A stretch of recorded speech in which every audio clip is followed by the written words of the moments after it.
2018 বিশ্বকাপে জায়গা করে নিয়ে চমক দেখিয়েছিল মিশর, কিন্তু কাতার বিশ্বকাপ খেলা হয়নি মোহাম্মদ সালাহর। তবে আসন্ন 2026 বিশ্বকাপ দিয়ে আবারও বড় মঞ্চে দেখা যাবে দেশটিকে। জিবুতিকে হারিয়ে বিশ্বকাপের মূল পর্বে জায়গা নিশ্চিত করেছে মিশর। বুধবার 9 অক্টোবর কাসাব্লাঙ্কায় জিবুতির বিপক্ষে 3-0 গোলে জয় পেয়েছে মিশর, যেখানে জোড়া গোল করে দলের জয়ে বড় অবদান রেখেছেন দেশটির সবচেয়ে বড় তারকা লিভারপুল ফরোয়ার্ড মোহাম্মদ সালাহ। বিশ্বকাপ বাছাই পর্বে 9 ম্যাচ খেলে 23 পয়েন্ট নিয়ে গ্রুপ চ্যাম্পিয়ন হয়েছে মিশর। তাদের এখনও 1 ম্যাচ বাকি থাকলেও ইতোমধ্যেই বিশ্বকাপ টিকিট নিশ্চিত হয়ে গেছে। এই মিশনে মিশরের হয়ে 9টি গোল করেছেন সালাহ।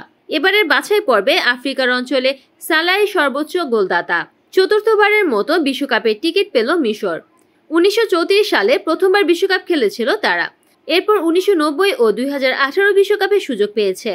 গত বিশ্বকাপে জায়গা না পেলেও এবার তারা ফিরছে বিশ্বমঞ্চে। 19তম দল হিসেবে 2026 বিশ্বকাপ খেলা নিশ্চিত করল মিশর। 48 দলের বিশ্বকাপে জায়গা করে নেবে আরও 27টি দল। Desk news, NN TV.